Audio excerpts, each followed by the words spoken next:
Lights, camera.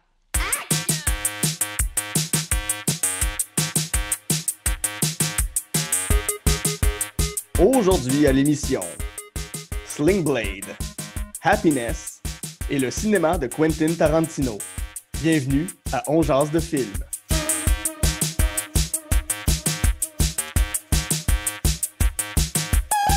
Bonjour à tous, ici Guy Saint-Cyr, On jase de film, la formule est bien simple. Je m'entretiens avec un invité ou une invitée de ses goûts en matière de cinéma. Donc, 3 coups de cœur, un film détesté et un plaisir coupable. Ce sont les goods, the bad and the ugly, la cinéphilie de la personne que je reçois.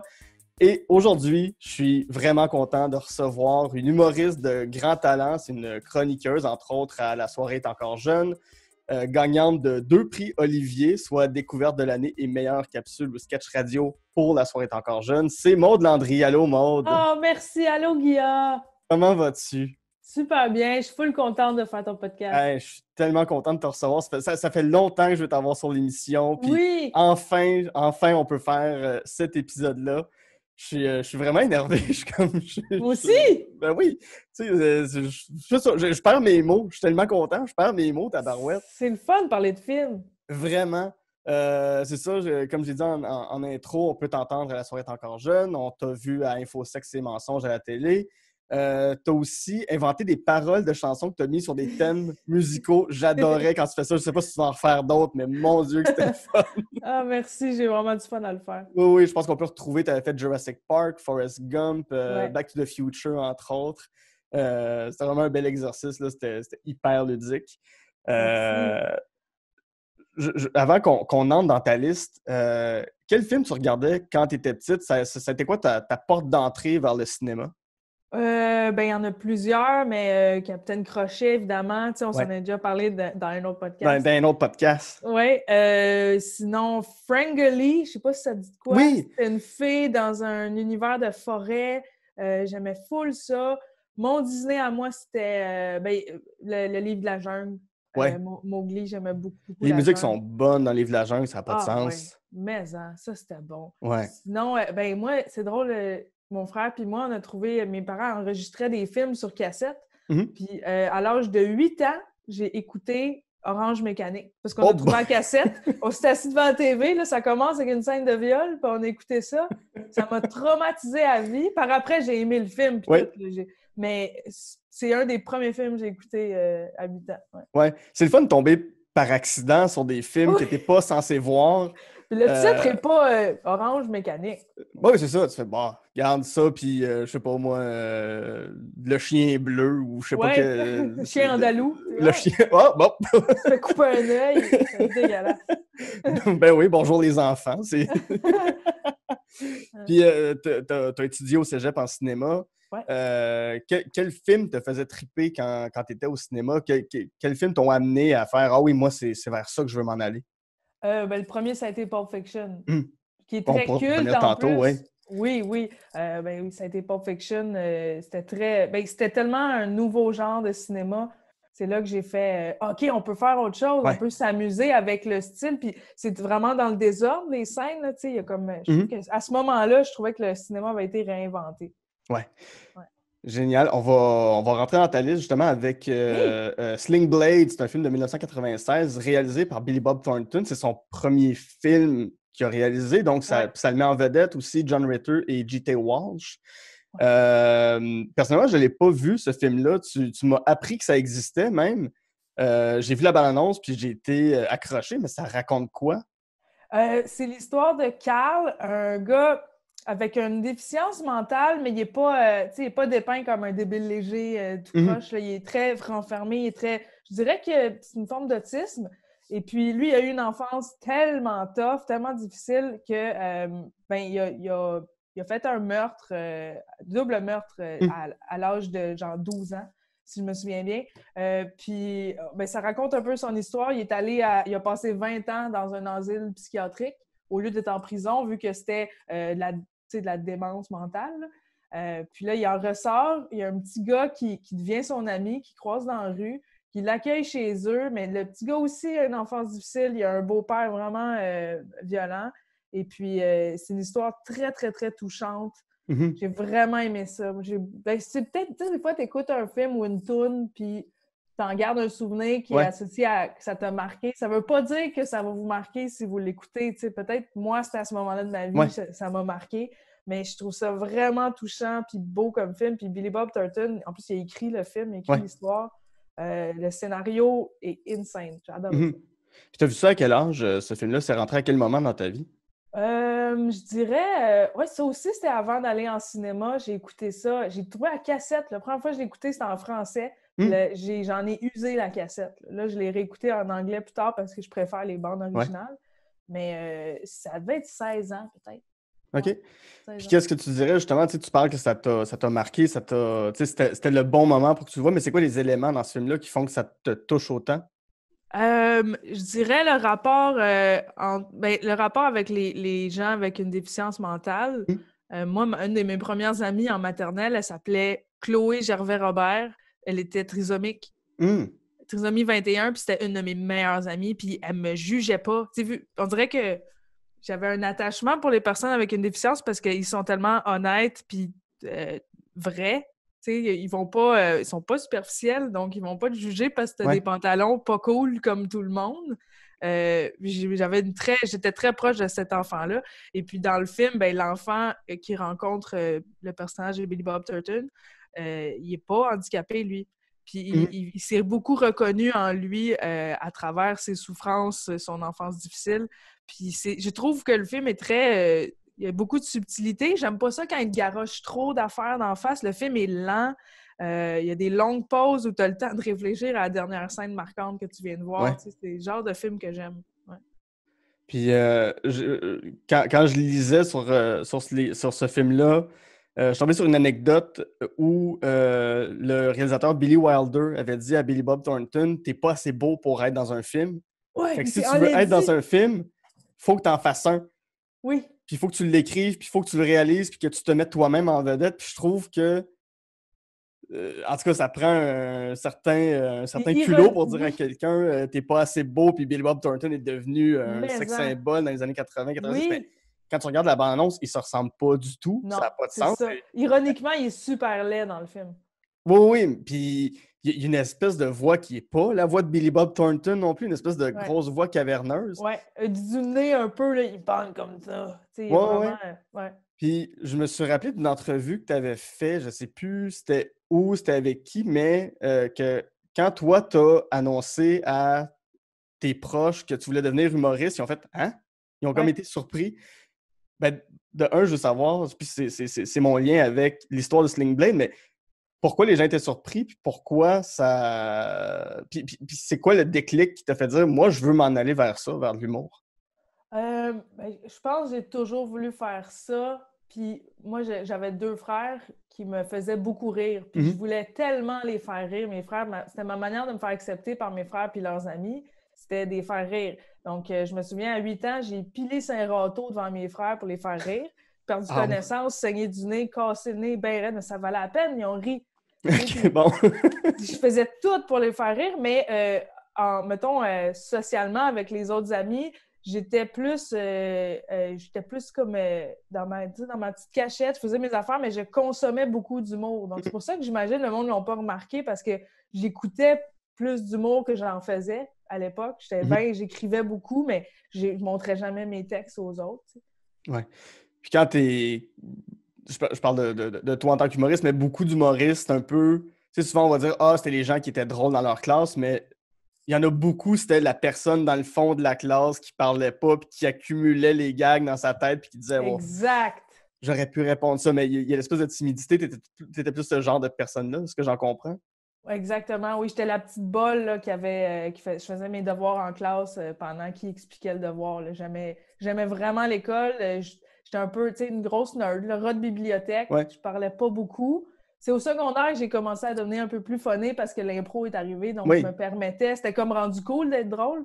Mais oui, c'est exactement ça. Moi, j'étais la personne, low profile, lay back, qui regardait tout ça, puis qui je trouvais des affaires drôles que je savais que si je le callais out, hey, ça c'est drôle, c'est pas tout le monde qui allait le comprendre. J'étais comme dans Ouais. mon petit monde à moi. Puis j'imagine l'humour, en tout cas, je pense, là, je sais pas pour toi si c'est ça, mais le secret en humour, c'est d'être capable d'expliquer clairement qu'est-ce qui est drôle là-dedans. Pas nécessairement de l'expliquer, mais que ce soit assez clair pour que le monde trouve la même affaire que toi drôle. Ouais, puis c'est toute une question du phrasé, là, de comment tu dis la phrase pour que... Tu sais, combien de fois tu te retrouves devant une phrase en disant « Je sais que derrière ce champ de maïs-là, il y a la joke, mais je sais pas comment la dire. Je sais juste pas comment l'écrire pour que l'idée qui est dans ma tête, le A plus le 8 égale des rires. » Exactement. Il y a tout le temps ça. C'est une perception, dans le fond, il faut que tu essaies de clarifier pour que les autres aient la même perception que toi. Tu sais. Oui. De Sling Blade, y a-t-il une scène que tu retiens particulièrement plus que les autres? Oui, vraiment. Une en particulier. Ben, deux, en fait. Une des premières scènes où il raconte son crime de quand il était petit puis qu'il se fait sortir de l'asile parce qu'ils font « Ouais, je pense qu'il est correct pour retourner en société, mais tout le monde n'est pas sûr. Tout le monde est comme « Yeah, weird. » Puis une autre scène qui m'a marquée, c'est, ben là, je veux pas te brûler de punch, mais c'est la scène où il explique d'une manière tellement gentille et honnête qu'il crut qu'est-ce qu'il va faire. Là, je vais m'apprêter à... Je vais y calisser un coup de faucille sur la tête, puis je vais lui trancher la tête en deux. Wow. C'est ça que je vais faire. Puis c'est calme, cette scène-là, il n'y a pas de musique, c'est silence total, puis c'est un plan large. Tu sais, il n'y a pas full plan dans ce film-là, c'est très... on voit toute la scène. Et puis, c'est la scène qui m'a le plus marqué parce que c'était tellement dit avec une honnêteté, puis à ce moment-là, j'ai fait « Hey, moi aussi, je le tuerais. » Je me suis dit « Ouais, je comprends pourquoi tu le fais. » Puis je me suis comme dit « Hey, peut-être moi, je suis pas saine d'esprit si j'embarque avec le personnage à ce point-là. Je suis de son bord. » là, tu sais. Ouais, mais c'est aussi ça l'apathie, là, c'est de comprendre les motivations de quelqu'un, même si c'est des motivations sordides. Tu fais « Ouais, mais c'est... » Il y a un raisonnement, puis de la façon que tu veux te prendre, il n'y a peut-être pas tort, même si ça fait mal à avouer. Là. Tellement. Puis c'est ça que je trouve fou, parenthèse d'Orange Mécanique, c'est que ce qui est troublant de ce film-là, c'est que tu es à la place du méchant. Fait que quand les policiers, ils fessent le méchant, t'es comme « Oh, les policiers sont méchants », mais honnêtement, c'est les policiers, ils faisaient leur job, tu sais. Mais vu que t'es à la place du méchant, d'habitude, t'es à la place du bon dans un film, puis là, c'est perturbant parce que t'es comme « Oh non, je suis du bord du méchant ». Ouais. On va passer à ton deuxième film qui est Happiness de Todd Solondz. C'est un film de 1998 qui met en vedette John Lovitz. Je ne l'ai pas encore vu. Je l'ai toujours pas vu. Oui, je sais, t'es pas la première à me le dire. Il y a plein de gens qui disent « Ben là, t'as pas vu Happiness ». Puis j'en ai vu d'autres, des films de Todd Solondz. C'est ça l'affaire. C'est un très bon réalisateur, mais ça va s'en venir. Ça va venir, c'est sûr. Donc, c'est ça. Ça met en vedette John Lovitz, qui est un acteur que j'aime beaucoup, qui fait plus souvent des comédies très absurdes, très niaiseuses, qu'on a vu genre dans Rat Race. Là, oui, c'était bon avec Mr. Bean! Oui, exactement. Puis Whoopi Goldberg, puis gros casting. Mais bon, il fait des comédies comme celle-là d'habitude. Aussi Philip Seymour Hoffman, qu'on a connu, qui est malheureusement décédé pour des rôles très sombres, là, moins des comédies sauf genre de Big Lebowski. Et Dylan Baker. Encore là, celui-là, c'est un film choral de ce que j'en ai lu parce que je l'ai toujours pas vu, qui met en scène plusieurs histoires. Mais c'est quoi ces histoires-là? Pourquoi ça te parle autant, Happiness? Ben, ironiquement, ça s'appelle Happiness, mais c'est un des films, probablement le film le plus triste que j'ai jamais vu. C'est dur à écouter, c'est lourd, mais je ne sais pas comment te dire, parce qu'il n'y a rien de positif dans ce film-là. C'est une comédie noire. C'est une comédie noire, oui. Le début est super drôle. La première scène, c'est une rupture d'une fréquentation que ça ne marche pas. Les deux sont losers à mort. Puis la scène est dure à regarder. Le gars, il ne prend pas que la fille le laisse. Il se met à l'insulter au restaurant. Puis la fille, elle s'appelle Joy. C'est la fille la plus triste au monde. C'est lourd, sa vie. C'est pathétique. Elle se fait avoir par tout le monde. Il n'y a rien qui marche dans sa vie. Fait que je pense que c'est ça. Il y a quelque chose de... Tu sais, on va rire des affaires tristes parce que ça nous arrive pas, peut-être. Mais je trouvais que ce film-là était d'une tristesse là, tellement bien aiguisée. C'était tellement bon. Puis c'est bizarre parce que je suis tombée sur ce film-là par hasard quand j'allais à la bibliothèque, quand j'étais au début secondaire. Je me tenais à la bibliothèque. Puis il y avait une section, une petite rangée, c'était juste des films d'auteurs. Puis tu fais louer des films comme au club vidéo, mais c'était comme un livre. Puis je suis tombée là-dessus, j'ai vu, c'était comme la couverture, c'est très dessin animé. Ouais, Les personnages sont en bonhomme, puis je me suis dit, hey, ça a l'air sympatoche comme film. Finalement, j'ai fini une demi-heure en silence à regarder ça, à faire comme, qu'est-ce que je viens de vivre? Il y a une histoire de pédophilie là-dedans c'est un père pédophile. Ouais. Ton gars, il demande, toi, tu me toucherais-tu? Tu sais? C'est vraiment lourd. C'est un bon film à regarder, mais vous allez être tout croche après. Ouais. As-tu aussi là-dedans une scène où genre, ben, j'ai l'impression que tu viens de me décrire un peu la scène qui te marque le plus, mais qu'est-ce qui te marque de ce film-là à ce point-là? Ben, il y a cette scène-là. Jamais ça a été abordé comme ça, la pédophilie, du point de vue du père de famille qui a l'air pris avec cette rage en lui d'agresser un petit gars, mais là, il se prépare, puis moi, je dirais que la scène que j'ai bien aimée, c'est quand il essaye de quoi? Il essaye un plan, là. Il empoisonne le petit gars en lui donnant un sandwich, qui est l'ami de son fils. Ouais. Il ouvre une pilule, puis tu vois comment il prévoit son affaire, mais ça marche pas, le petit gars, il a pas faim, il veut pas son sandwich. Il est comme « Ah, merde, là, mais t'es sûr que tu veux pas un sandwich? » Puis il est pas, tu sais, puis il a pas l'air méchant, le père, c'est ça qui est fou, c'est que moi, j'ai rien pour les pédophiles, là, je défends aucun pédophile, mais encore une fois, t'es de son bord, puis t'es comme « c'est plate qu'ils se sentent de même, tu sais. » Ouais, c'est une espèce de nuance sur ce qu'il vit. C'est pas juste « on va le condamner », il vit des choses qu'il faudrait qu'il soit pris en charge. J'ai l'impression de ce que tu m'en dis. Exactement. Ouais. Il y a, tu sais, les deux films dont on vient de parler, Sling Blade et Happiness, c'est des films qui ont l'air très sombres, puis tu sais, dans ton humour, t'es plus dans l'absurde, dans une espèce d'observation candide, mais t'aimerais-tu ça avoir des sujets plus lourds, avoir un humour plus noir? C'est quelque chose que t'aimerais développer un moment donné? Oui, absolument.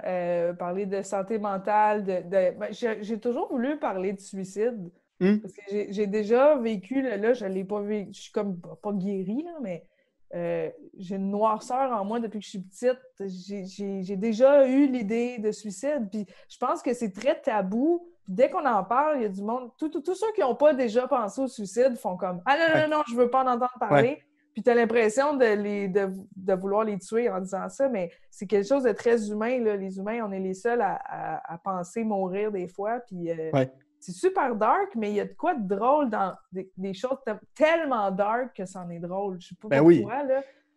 Oui, puis il y a une façon de l'aborder. Ben oui, tu sais, moi aussi, dans mes films préférés, tu sais, c'est niaiseux, mais des fois, je peux regarder des films de Lars von Trier, puis me mettre même si c'est pas drôle, là, mais faire comme, si je perçois ça comme une comédie, l'Antéchrist, la scène, c'était quoi l'autre après? La scène du renard. Ah Nymphomaniac. Nymphomaniac qui refait la même scène que dans Antéchrist. Ouais. C'est pas Irréversible aussi, c'est-tu de lui, ça? Ça, c'est Gaspard Noé. T'as raison. Mais, tu sais, il y a des bouts dans ces films-là, t'es comme, je devrais pas rire. Mais même, tu sais, quand je me souviens, la première fois que j'ai vu No Country for Old Men des frères Coen, j'ai dit, ah mon Dieu, c'est lourd, puis c'est rough. Puis la deuxième fois que je l'ai vu avec peut-être 10 ans d'écart, tout le long, je me tapais ses cuisses. J'étais comme, OK, c'est super drôle, puis c'est vraiment niaiseux, puis ils sont caves, les deux gars, d'avoir fait un film aussi niaiseux, mais qui a de l'air d'être le truc le plus dark qui existe. Mais, il y a une espèce de niveau d'humour, à un moment donné, que tu finis par pogner, que t'es comme, c'est sombre, c'est pas le fun pour personne, mais je peux pas m'empêcher de rire. Il y a quelque chose de plaisant là-dedans d'aller là. De plaisant, je dirais même que moi, ça m'aide un petit peu à avoir une santé mentale, de consommer de l'horreur ou des trucs dark de même, parce qu'on dirait qu'il y a un soulagement dans ma tête à me dire je ferais tellement jamais ça. Ouais. Ça me met tout à l'envers, mais je fais je suis soulagée d'être assez saine d'esprit pour jamais vouloir tuer quelqu'un, tu sais. Ouais, non, je comprends. Ouais, d'aller dans. Ouais, ben c'est quelque chose des fois qui fait un peu du bien d'aller dans des affaires dark juste pour. Tu sais, ça, après ça, tu regardes dehors, tu fais comme bon, c'est pas si sombre que ça, ma vie à moi, tu sais. Ouais. C'était avec Julien Bernatchez, un moment donné que j'en parlais, puis il disait, ben, de temps en temps, la liste de Schindler, ça te remet ta propre vie en perspective, puis Tu fais, ouais, j'ai pas vécu ça, fait que je Ouais. me plains de quoi un moment donné, tu sais. Exact. Puis ça t'aide à accepter ta propre noirceur. Tu sais, Ouais, c'est comme, t'es pas tu te sens pas compris, mais t'es comme, ok, je suis pas toute seule à avoir des idées noires des fois. Tu sais. vraiment pas. Puis on parlait de, ben ça, dans le film, il y a Philip Seymour Hoffman. Je sais pas pour toi, mais quand il est décédé, je sais pas ce que ça t'a fait. Moi, j'ai eu un deuil à faire de ce comédien-là. Mon Dieu, que je l'aimais, je le trouvais parfait dans tout ce qu'il faisait. Moi aussi, ça m'a bouleversé, un peu comme Robin Williams, tous Ouais, ceux qui sont morts parce qu'il était, tu sais, on dirait qu'il était tellement intelligent puis génial qu'il avait besoin de s'engourdir avec la drogue. ouais, C'est dur à vivre, puis je veux jamais essayer l'héroïne. Jamais. ouais. Peut-être en fin de vie, mais de ce que j'entends, c'est tellement la drogue la plus awesome que quand, quand t'en consommes, après ça, ta vie elle a l'air misérable et triste comparée Ouais. au trip de drogue, tu sais. Ouais. Puis c'est du monde, quand ils sont morts, tu fais, ah ben oui, c'est sûr qu'il y avait une noirceur intérieure C'est que sûr. tout le monde, tu sais, avant qu'ils meurent, t'as l'impression qu'ils sont tous heureux. Puis le jour où t'apprends qu'ils meurent de la manière qu'ils partent, Ouais. tu fais, ah ben oui, c'était évident. C'était évident que c'était faux. Euh, Je serais pas surprise de Jim Carrey à un moment donné. Ah Tire mon mal. Dieu, souhaite pas ça. Non, Souhaite pas ça. c'est Je veux juste pas que que ça arrive pas à mon gym. moi non plus, non, ça briserait tous mes rêves. Ouais. Hey, le pire, c'est que quand Robin Williams est décédé, dans l'après-midi, j'avais regardé. Il y avait Louis C.K., l'ancien humoriste Louis C.K., qui avait une émission qui s'appelait Louis. Oui, oh Il se oui! rendait à des funérailles avec Robin Williams, puis ils étaient les deux seuls. Puis à la fin, il se disait, hey, le jour où un de nous deux va mourir, Ouais. on va aller on va aller respectivement Cet à la épisode-là funéraille est de l'autre. bouleversant. Il est bouleversant. Puis quand je l'ai regardé la première fois, ma première réflexion, ça a été de faire, hey, je veux pas que Robin Williams meure. Ouais. Il était pas mort quand j'ai vu l'épisode. Puis j'avais une espèce de charge, une tristesse toute la journée de me dire, mais je veux pas apprendre la mort de Robin Williams. Oh Je, non! je te jure, un de mes amis m'a écrit en me disant, je viens d'apprendre que Robin Williams est mort C'est pas aujourd'hui. sérieux. Je te Oh jure. shit! Le jour où t'as écouté l'épisode, genre. Ouais. Oh my Fait que god. c'est comme si toute la journée, je m'étais préparé à cette nouvelle-là qui meurt. Ouais. Ça a fait. Ben, mon deuil est commencé avant même. Avant tout le monde, mais. Ah, ça m'a tellement pris. Puis, tu sais, à chaque fois que tu regardes un film de Robin Williams, un film de Philip Seymour Hoffman aujourd'hui, il y a comme une espèce de sous-texte que tu finis par voir, de faire, mon Dieu, tu vois les signes de tristesse dans ces deux gars-là, dans ces comédiens-là. Là. Absolument. Puis il y a une Ouais. scène il y a un épisode justement dans Louis, tu Mhm. me rappelles ça, où Doug Stanhope, il veut se suicider. Oui. C'est mon dernier verre, puis c'est super traité de manière ouverte, là. Il va se suicider, puis c'en est drôle comme épisode, mais je me suis dit, moi, Ouais. hey, imagine Doug Stanhope, cet épisode-là, fait que il pense Oh, pour oui, vrai, il part. il Ouais. meurt, tu sais. Aïe, aïe, aïe. Ouais. Je conseille aux auditeurs d'aller suivre Une des thérapie. stand-up. Tout Oui, le monde. et tout le stand-up de Doug Stanhope. Un super bon humoriste, hyper sombre. Là, il raconte, c'est Mais pas une en. vraie histoire, mais il raconte comment il a donné de la morphine à sa mère jusqu'à temps qu'elle meure. Ouais, C'est une des affaires les plus drôles qui existent. C'est tellement. dark à souhait, mais. Faut être bon pour faire rire avec ça. Ouais. Ben, de la même manière que Happiness, tu sais, d'aborder ces sujets-là, puis que ça crée pas un scandale, là, que ça crée pas. Hein? Que ça choque pas peut-être que le film est trop intime dans sa sortie, puis l'impact qu'il y a eu pour que ça ait créé un scandale, mais quand même, tu sais, d'écrire une scène où un fils demande à son père pourquoi pas moi. Puis moi, est-ce que je t'attire? Mon Dieu, puis je sais pas à quel âge son fils dans le film, là, une dizaine, douzaine d'années peut-être, je sais pas, là, Genre, ça j'avais lu, mais Ouais. Colin, tu sais, c'est... je peux même pas imaginer, en tant qu'auteur, te mettre dans la tête d'écrire une scène comme celle-là Oui. encore. J'aimerais ça un jour, mais... Puis réaliser la direction d'acteur pour Ouais. cette scène-là, tabarouette. Ouais. Hey, on va passer à ton prochain sujet, parce que c'est pas un film, mais c'est le cinéma de Tarantino qui Oui. s'échelonne depuis 1992, donc depuis presque 30 ans. Quentin Tarantino, c'est à ce jour 9 films. Fait que 9 films, c'est facile à nommer. Reservoir Dogs, Pulp Fiction, Jackie Brown, Kill Bill 1 et 2, Death Proof, Inglourious Bastards, Django Unchained, The Hateful Eight et Once Upon a Time in Hollywood sont tous écrits devant moi, je dis pas ça de mémoire. Comment t'as... Ben, ouais, c'est arrivé comment dans ta vie, Tarantino? C'est d'abord Pulp Fiction. Ouais. Puis après ça, c'était Kill Bill, qui a pas mal je dirais mon coup de cœur de Tarantino. Puis c'est ça, j'ai vu que c'était culte, puis ça m'a donné le goût d'étudier en cinéma. Mais quand j'étais en cinéma, sans dire que j'étais snobée pour ces goûts-là, mais quand on me demandait mon film préféré, je disais Pulp Fiction, le monde faisait « Oh, c'est tellement populaire! » Ben, pour rien que c'est populaire, c'est fucking bon. Oui, exact. Puis j'aime tellement la violence. Il y a quelque chose, je ne sais pas si tu as remarqué, dans tous les films de Tarantino, il y a une vengeance. Oui. Puis je suis pas une personne qui aime se venger. J'aime pas ça. Moi, je recule. Je me venge jamais. Mais il y a un sentiment de justice rendu quand j'écoute ces films-là, de la vengeance de la personne qui s'est fait avoir. C'est violent, mais violent avec élégance, puis cool. C'est un film cool. Quand tu as besoin de coolness, là, prends un Tarantino. C'est juste tellement plein de finesse. Oui, même son dernier, moi j'ai adoré Once Upon a Time in Hollywood. Oh, ouais. Mais tu sais, c'est un film de deux gars qui se promènent dans un vieux Hollywood, dans une voiture. C'est ça pendant 45 minutes. C'est du monde en char pendant 45 minutes, puis il se passe rien d'autre, mais j'ai envie d'être là. C'est ça, je me dis, je peux-tu embarquer dans l'écran puis aller vers cette vie-là de juste être à Los Angeles puis aller voir des films à tous les jours. Puis... Tellement. Mais c'est tellement bon parce qu'il n'y a pas... on dirait qu'il n'y a pas de prétention dans les films de Tarantino. J'ai l'impression que c'est tellement pas pris au sérieux, même si le rendu est magnifique, là, mais les dialogues sont tellement bons qu'on dirait qu'il les a pas écrits, il les a juste enregistrés tel quel, puis il a écrit tel quel ce que le personnage avait dit. Puis je peux pas écouter Kill Bill assis. Je suis debout comme un enfant, là, comme la prochaine réplique, je la vois venir, ça m'excite comme film, c'est cœur. Hein? Ouais, puis justement,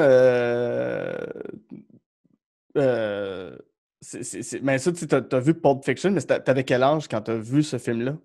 Je m'en allais étudier en cinéma, fait que j'avais 17 ans, peut-être. OK. Ouais, environ 17 ans. C'était dans quelles conditions? C'était dans quelle... C'est encore une cassette trouvée dans le tiroir de tes parents? Ou, Oh mon Dieu, je me rappelle, je l'ai écouté avec... Non, je sais pas. Mes parents n'avaient même pas Pulp Fiction. Mais j'ai écouté, je pense, avec mon ami Benjamin Pelletier, qui aujourd'hui est comme chroniqueur de cinéma. Il est super, c'est un gros geek de cinéma. Il m'a montré beaucoup de films. Je le salue s'il écoute ce podcast-là, probablement. Puis il m'a parlé de ce film-là. Il dit « Ah ouais, écoute ça, c'est un bon film. » Tu sais, à la légère. Puis j'ai vraiment eu le coup de cœur pour ce film-là. Il y a quelque chose, je trouve, tu le disais, on dirait qu'il a juste enregistré des dialogues, mais il y a quelque chose, autant dans Pulp Fiction que dans Reservoir Dogs, que même c'est plus récent, où ce qu'il va jouer dans des films historiques, j'ai l'impression que c'est des exercices d'impro ou des impros. Tu sais, ça pourrait être une impro, genre, OK, la prochaine impro, c'est... foot massage. Foot massage. Allez-y. Puis t'as des personnages d'impro qui arrivent. Ben, on est deux tueurs qui s'en vont vers une fille, puis il faut qu'on parle de massage de pied. Carrément. C'est la mort de Hitler. Puis vous avez 5 minutes. Oui. J'ai l'impression qu'il y a quelque chose de l'impro dans ces films, même si c'en est pas, même si c'est super écrit. Oui, tout à fait. Puis il y a des longues scènes, mettons, dans Hateful Eight que j'ai adoré, là, c'est un huis clos. Le personnage féminin que je pense qu'elle était nominée pour un Oscar pour cette scène-là en particulier où elle est assise à terre vers la fin. Là, puis c'est une longue scène que je me suis dit combien de fois il a repris cette take-là? C'est un long monologue. Ça n'a même pas l'air écrit. Je ne sens pas le texte. Ça a l'air d'être vraiment ce qu'elle dit puis ce qu'elle pense. Je sais pas c'est quoi sa relation avec ses comédiens. Puis, en plus, il y a beaucoup amené de personnes noires au cinéma. Il y en a au moins 15 par film. Puis, c'est bien... on dirait de l'impro. Puis faire découvrir aussi... il nous a fait découvrir Christophe Waltz, qui est la plus Belle Oui! découverte d'acteur de la dernière décennie, mon Dieu. Ah, un homme charmant, Ouais, ouais. tellement distingué. Ouais, ouais. C'est le genre de film que, tu sais, n'importe lequel, je trouve, de ces films, tu peux juste le mettre. Ouais, Fait comme, ouais, je peux c'est partir, divertissant. je vais le regarder, mais tu sais, je peux partir 5 minutes, aller faire autre chose, je vais revenir, puis je vais toujours avoir un plaisir Ouais, à ce que ça joue, à ce que ce soit là. C'est pas plate. non, C'est c'est pas. jamais plate. Ouais, il y a toujours. C'est ça, c'est un party à chaque fois. Puis chaque fois qu'il sort un nouveau film, c'est un petit Oui, événement. Là. À chaque fois, on se garoche pour aller les voir tout le monde. Là. ouais. Même ces films qu'il a fait avec Robert, voyons, Ouais, Rodriguez. oui, avec Robert Rodriguez, comme From Dusk Till Dawn, Ouais. Planète Terreur. Il y avait aussi, c'est lequel qu'il a fait avec Planète Terreur? Qui était, Dead Proof. Dead Ouais. Proof, c'est un excellent film. Ouais, Il joue dans ses films, ça aussi, j'aime ouais, ça. ouais. Il se donne toujours un mauvais rôle. Ouais, c'est toujours un gars qui va mourir ou un gars qui. Ouais. Une espèce de déchet à côté d'un bar ou. Puis il y a toujours un fétichiste du pied dans chaque film. Tout le temps, partout. Tout le temps. Ouais. J'en avais parlé, je sais pas si tu la connais, Nadine Mathurin. Oui. On avait parlé aussi des films de Tarantino, mais quand Once Upon a Time in Hollywood est sorti, elle l'avait pas encore vu. Puis j'avais écrit Brad Pitt dans Once Upon a Time in Hollywood. Oh my God! Je suis pas attirant vers les hommes, j'ai pas cette attirance-là dans la vie, mais Brad Pitt sur le toit qui enlève son t-shirt, Ça fait de l'effet. mais toute la salle, puis j'étais avec un de mes amis qui est cascadeur, puis tout le monde ensemble a fait « Ah, Ah, c'est un homme à marier, il est tellement cool, Brad Pitt. Ouais. Ouais. Mais c'est ça, je sais pas comment... Ben, tu sais, Brad Pitt est cool en partant, mais on dirait qu'il ces personnages-là sont cool. Oui, puis Brad Pitt, il sait pas qu'il est beau, c'est ça qui le rend beau. On dirait qu'il s'en rend pas compte ou il joue pas là-dessus, il est plus que beau. Il pourrait être laid qu'il serait beau pareil avec cette personnalité-là. T'sais. Ouais, mais tu sais, même John Travolta, je suis pas en train de dire qu'il est nécessairement beau dans Pulp Fiction, mais il a juste l'air cool, il a juste l'air d'être... il revient d'Europe, il s'en fout, tout le temps gelé sur l'héroïne lui aussi. Puis ça m'a pris du temps avant de comprendre. Je pense que c'est il y a 2 ans quand j'ai regardé Pulp Fiction pour la 30e fois dans ma vie. Peut-être que quand Mia Wallace sniff, c'est pas de la coke, c'était de l'héroïne. Ouais. Mais ça m'a pris 12 ans avant de comprendre cette affaire. Tu pensais que la coke faisait cet effet-là après quelques verres et un milkshake? Oui, puis c'est l'affaire qui me fait le plus peur au monde, la cocaïne. My God, je veux jamais toucher à ça. Je vois trop de gens qui sont là-dessus, puis je suis comme non, jamais de la vie. C'est un cercle vicieux. Ah mon Dieu, ça n'a pas de l'air le fun. Mais les films sont si drôles, là. C'est tellement dark, puis il se passe des affaires dégueulasses, c'est violent au bout, mais je suis crampée tout le film à cause de la situation. Ouais. Puis, tu sais, quand tu le vois dans la vie, Tarantino, il n'y a pas de l'air du gars qui a l'air de triper lui-même avec la violence ou à tenir un gun. Il a juste l'air du gars qui veut s'enfermer chez eux, puis regarder des films, puis remettre ça dans d'autres films. Ouais. Ah, mais ces films sont complets. Il y a tout dans ce film-là. Tu vois de la violence, il y en a, il y a de la tristesse, il y a de la couleur, il y a de la musique, elle est excellente. Puis il prend pas des tunes populaires, il prend des tunes qu'il a rendues populaires à cause de ces films. Ouais. Complètement. On va faire là-dessus une petite pause. Puis au retour, on va retrouver pour le pire notre ami John Travolta avec Grease. On va découvrir que toi, le Summer Lovin', ça te fait pas déhancher le bassin. Puis en même temps, si ça te fait pas déhancher le bassin, c'est peut-être une bonne chose si tu es comme le personnage principal dans ton plaisir coupable qui est la chèvre. Donc on reviendra avec ces 2 films-là. Tout en finesse, Guilla. Ah, des fois, ça m'arrive. De la fine écriture. À tout de suite. À tout de suite. OK.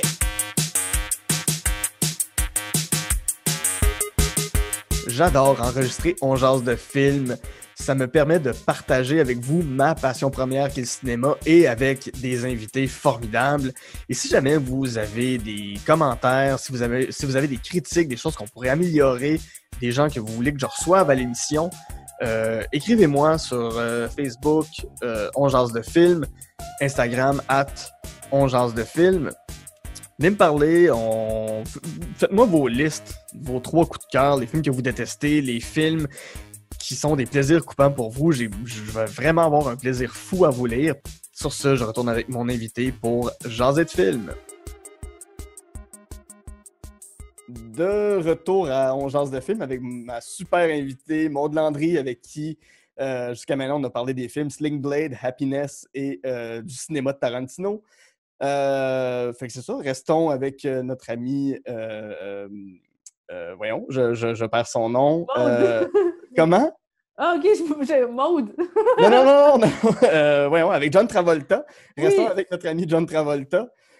Pour parler de Grease, qui est le film que tu as détesté. C'est un film de 1978 de Randall Kleiser, qui met en vedette justement John Travolta et Olivia Newton-John. C'est un film que à peu près tout le monde sait que ça existe. Beaucoup de gens l'ont vu. Encore là, j'ai jamais osé le regarder parce que... Tu l'as pas vu? Ben, je suis pas fan des comédies musicales. Les comédies musicales, c'est très, très dur pour que j'embarque dans ce genre-là. Mais Grease, ça parle de quoi? Ben, c'est ça l'affaire. Ça parle de rien, tabarnak. Ça parle de... C'est des jeunes à l'école, il y a une romance, là. Ils sont à l'école, puis ils font des courses de char, ils sont à l'école. C'est que ça m'énerve, ce film-là. Pour être, don't get me wrong, là, ne me méprenez pas, j'aime quand même quelques comédies musicales, puis je me surprends à taper du pied quand j'entends une toune de Grease, mettons, mais... L'histoire, il n'y a pas d'histoire. Il se passe rien. Mm-hmm. C'est un film tellement insipide, là. Ça, puis Footloose, ça m'enrage comment il se passe rien. Les tunes veulent rien dire. C'est tellement... Il n'y a pas de profondeur dans ce film-là. Du début à la fin, je suis comme, mais oui, puis il m'en calisse. J'haïs ce film-là. Je l'aime tellement. Un moment donné, je voulais le regarder, fait que j'avais lu un peu sur ce que c'était. Puis quand j'ai vu que c'était une gang de gars qui disaient à une fille « il faut que tu changes pour qu'on t'aime », ben, ou un gars en particulier, « il faut que tu changes pour que je t'aime ». Tellement. Mais moi, je ferais jamais d'effort de changer pour toi. J'ai fait... Ouais. C'est quoi la morale de ce film-là? Il faut devenir cool? C'est quoi? Ouais. La fille était super cool avant de rencontrer Andy. Puis là, il a fallu qu'elle devienne bitch un peu, puis qu'elle commence à fumer la cigarette, puis qu'elle s'habille sexy, puis qu'elle se frise les cheveux. Là, soudainement, c'est la plus cool d'école. Ben oui, j'imagine que dans les années 50, fumer, c'est cool, fait que faites-le les jeunes, tu sais. Mettez-vous du gel dans les cheveux, ça va être cool. Ah non, j'haïs ça. Ouais. Mais ça rien ouais, c'est ça. Ouais, puis en plus, ça, c'est de mettre de l'avant une relation qui a l'air ultra toxique. Là. Oui, c'est ultra toxique. Il la respecte pas, il est pas fin avec elle jusqu'à temps qu'elle devienne cool. C'est pas ça que tu veux dans la vie, là. Quelqu'un qui t'aime pas pour quitter, là. Non. Ouais. Mais au niveau des comédies musicales, y en a-tu qui te rejoignent? Y en a-tu que t'aimes? C'est quoi tes comédies musicales de prédilection? C'est drôle, j'ai pensé à ça récemment. J'ai repensé à Moulin Rouge. Puis je me suis dit, je l'avais revu plus tard. Puis moi, j'ai trippé sur ce film-là quand j'étais plus jeune. Puis en le revoyant, j'ai fait « c'est un film de merde ». Mais on dirait que ce film-là est excellent quand tu as 16 ans. Puis quand tu as 29, 28, 29, c'est un film de merde.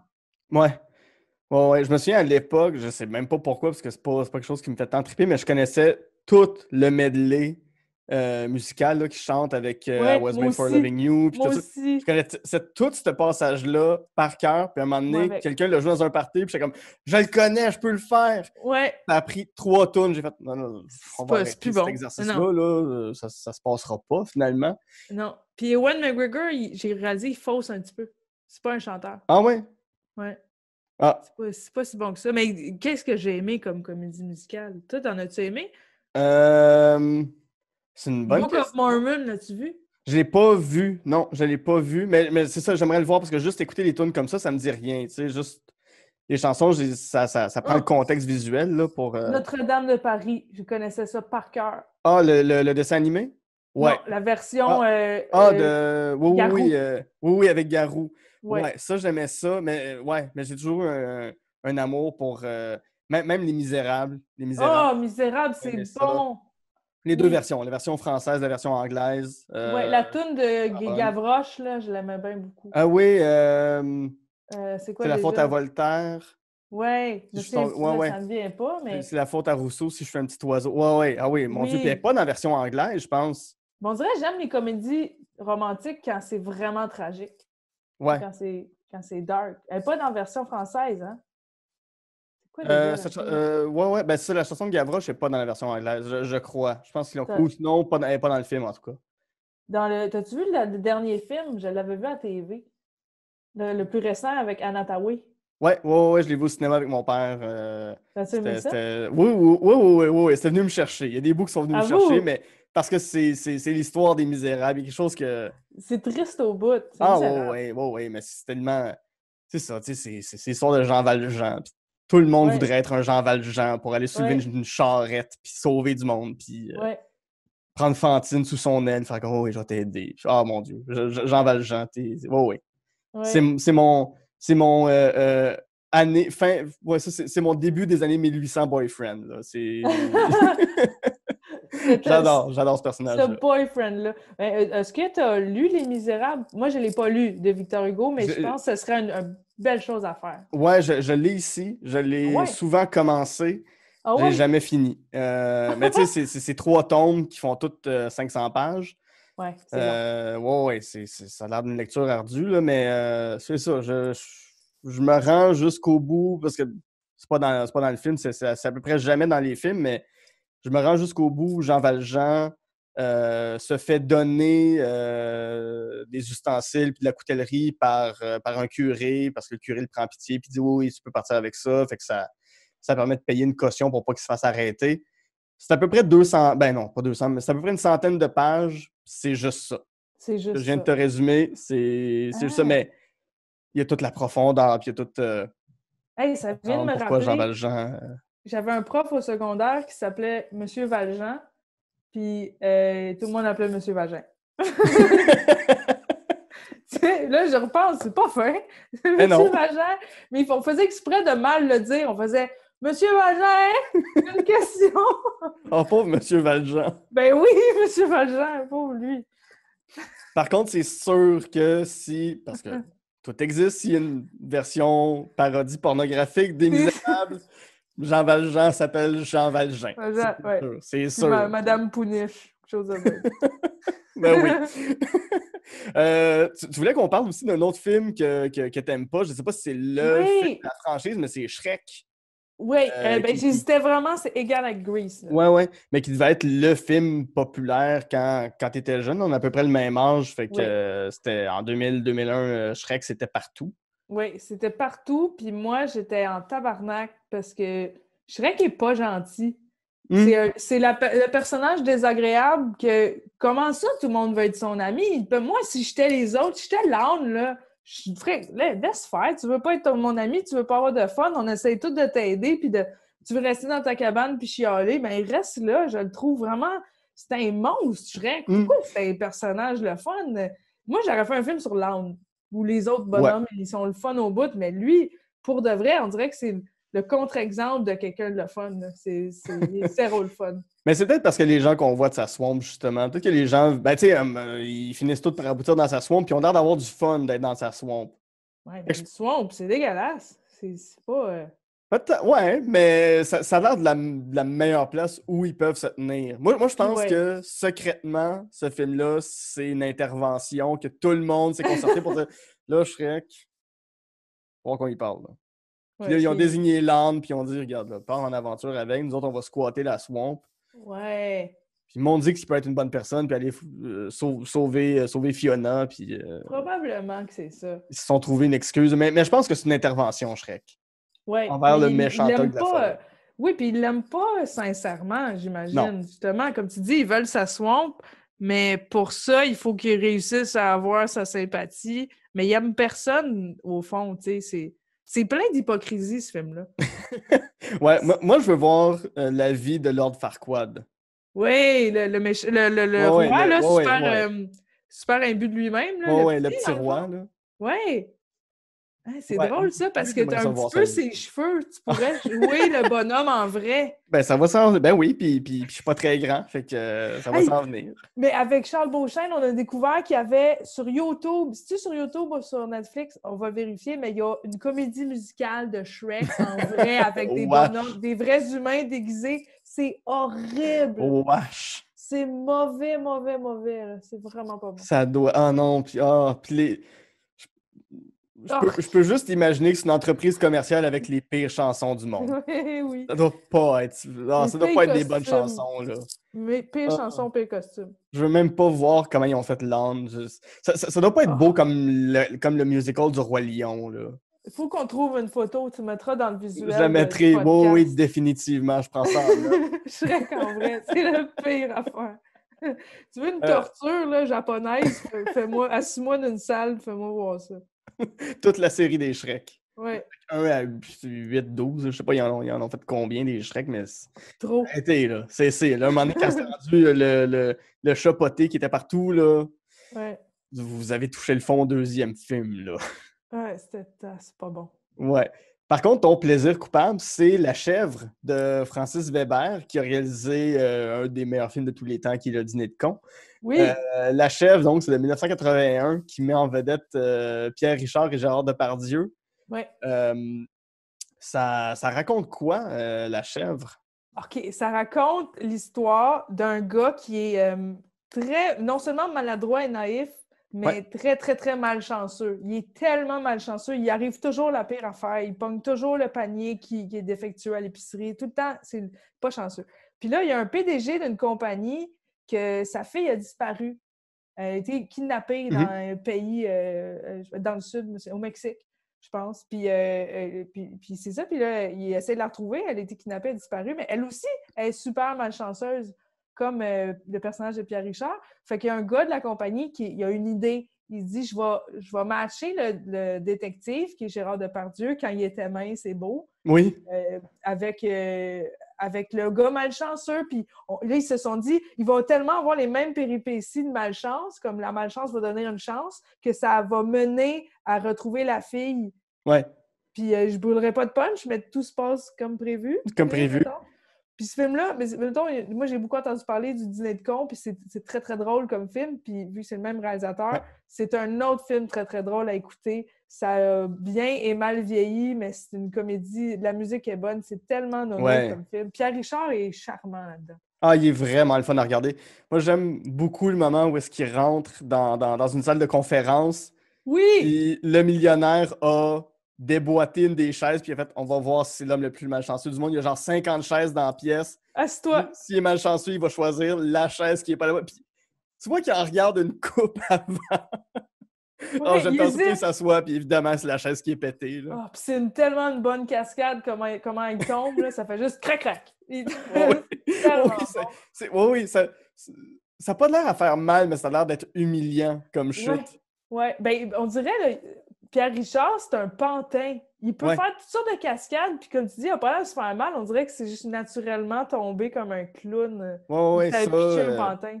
Oui, puis là-dedans, il s'en donne à cœur joie, mais tu sais, des films comme, je sais pas si tu as vu Le Jouet ou est-ce que c'est la même chose. Oui, là, exact. Il joue le jouet d'un petit garçon parce que le petit garçon veut lui comme jouet. Ouais. C'est la prémisse la plus incongrue, mais... c'est bon, ce film-là aussi. Oui, mais c'est le fun des films de Pierre Richard. Là. Pour vrai, les films qu'il a fait avec Depardieu là, sont savoureux, Les Compères et compagnie. Là. Ouais. C'est tous des films qui sont super le fun. Il est un peu orgueilleux, c'est ça qui est le fun, c'est qu'il aime pas ça se faire rire de lui, fait qu'il veut se battre en plus.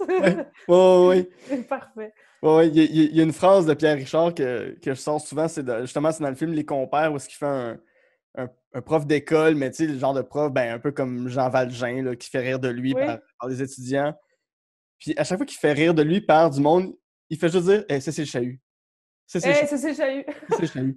Puis, je sais pas pourquoi, mais quand j'entends genre une voiture de police, des pompiers, n'importe quoi, je suis comme ça, c'est le chahut. Ah, c'est drôle. J'adore dire cette phrase-là. Es-tu quelqu'un qui est malchanceuse ou qui est un peu la chèvre dans la vie? T'as-tu de la difficulté à tenir des objets puis les garder intacts? Oui, ça m'arrive. Puis oui, j'ai tendance à. Des fois, tu veux faire de quoi de vite. Fait que tu le fais tout mal. Puis là, j'ai appris, là, ça fait même pas longtemps de ça que j'ai appris à, au lieu de me fâcher quand j'échappe de quoi, faire comme, OK, prends ton temps, une chose à la fois, t'es capable, prends-le comme il faut, puis là, je prends les choses vraiment plus au ralenti parce que c'est souvent quand je me dépêche que je suis maladroite. Toi? Ouais. Tout le temps. Je suis tout le temps maladroit. Je suis du genre à échapper une soupe dans mon sac à dos pendant que mon ordinateur est dedans. Ah oui, ça, là. C'est des choses qui m'arrivent. Moi, je me suis déjà donné un œil au beurre noir en dézippant un sac à dos que le zipper était coincé. Je me suis envoyé mon propre poing dans l'œil. Œil au beurre noir. Wow! Ça m'est déjà arrivé pendant un été à 3 semaines d'intervalle de briser mon vélo de la même façon au même endroit les 2 fois. La première fois, je suis rentré dans une voiture. Fait que c'est la fourche avant qui a croché vers l'intérieur. Ah. Fait qu'il a fallu que je paye les dommages et intérêts sur la voiture. Tu sais, quand t'es à ta première job, t'as 17 ans, puis il faut que tu payes les réparations. $300, c'est une somme colossale. Puis la personne propriétaire de la voiture, il était cool. Au moins ça. Ouais, au moins. Puis c'est ça, 3 semaines après, mon oncle m'a donné un vélo. Puis 3 semaines après, j'ai pas vu. Ben, je pédalais la nuit, là, j'en venais de chez un ami, puis j'avais pas vu qu'il y avait de la construction, mais au même endroit où, genre dans le même. dans le même kilomètre carré, là. J'ai pas vu qu'il y avait de la construction, puis mon vélo est juste rentré dans le trou qu'il y avait dans le sol, puis encore là, la fourche de mon vélo a croché vers l'intérieur. Je vais bon, mais mais on dirait une scène de... C'est drôle parce qu'on dirait une scène de Pierre Richard. Oui. Je pense qu'au début de la chèvre, il tombe d'un trou de même parce qu'il regarde une fille passer. Puis... Je pense que oui, mais c'est toujours ça. C'est toujours des accidents niaiseux de genre... C'était fait, t'aurais pu le faire comme faux, mais tu l'as fait tout croche. Ben, c'est ça. Tu fais de la cuisine, tu te coupes avec un couteau. C'est toujours quelque chose qui arrive de même, là, mais bon, il faut juste en rire. Exact. Les films, la chèvre est là pour ça. Oui. Et puis là, j'ai le goût de le regarder encore, la chèvre, c'est un film tellement réconfortant, là. Oui, ça fait du bien. Ça fait vraiment du bien. Tu dis que ça a mal vieilli dans le sens où il y a des scènes vraiment boboches. Tu sais, quand les scènes de bataille où tu vois en arrière des gens qui se battent, quand ils se font battre, mais ils se font juste donner un petit coup de poing, puis ils se couchent à terre, puis ils restent couchés. Ils sont pas vraiment battus, mais c'est tellement mauvais. Oui, puis les coups de poing font toujours une espèce de bruit genre... Oui! C'est pas pouf! C'est... Non. T'es comme, on est... C'est quoi ce son-là? Depuis qu'un coup de poing fait ce son... Ça a l'air d'être les sons que t'entends dans genre Mortal Kombat ou dans Street Fighter, ce genre de jeux vidéo-là des années 90. C'est comme... Hey, vous êtes pas... Puis le son est toujours un peu décalé d'une coupe de frame. Là. C'est jamais bien tête. C'est quoi ta scène préférée dans La Chèvre? La Chèvre? Ben, je pense que c'est ça, là. C'est avec les chaises, au début. Ouais, ça fait tellement longtemps que je l'ai vu. Parce que oui, il y en a quand il est quand il arrive au Mexique. Mais j'ai plus souvent vu Les Compères que ça, si tu l'as jamais vu, c'est vraiment bon.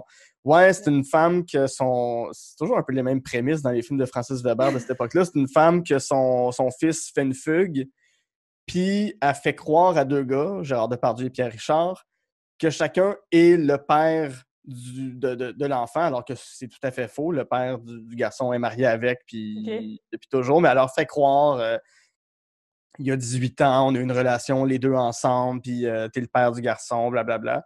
Fait que les 2 gars partent à la recherche de ce petit garçon-là, puis quand ils le retrouvent, il est dans une bataille avec des espèces de gros lourdeaux. Fait que là, Gérard Depardieu, qui était déjà le gars costaud à l'époque, fait « Ah, il est dans une bataille, c'est vraiment mon fils. » Puis le petit gars se fait donner une raclée par les gars, puis Pierre Richard dit « Non, c'est vraiment le mien. » C'est vrai, il est fier un peu. Là. Il est fier, puis Pierre Richard fait juste le gars qui se met à pleurer pour aucune raison, puis c'est là-dedans qu'il dit « C'est le chahut. » Puis c'est vraiment un bon film.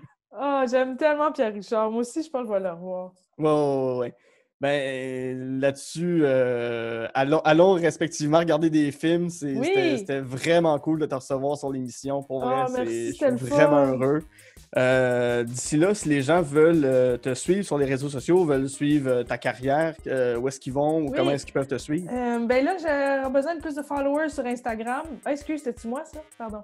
Instagram, Maud Landry 8, je Oui. pense, parce qu'il fallait un chiffre. Maud Landry barre en bas. En tout cas, vous allez me trouver. Je fais des stories des fois, des petites jokes, des petits posts. Puis ma page Facebook, Maud Landry. MaudLandry.com pour des billets de spectacle quelque part dans l'année. En 2021 ou 22 ou Ouais. 23 peut-être, qui sait. Ah ouais. Mais là-dessus, mon nom est Guy Saint-Cyr et avec Maud Landry, on a jasé de film.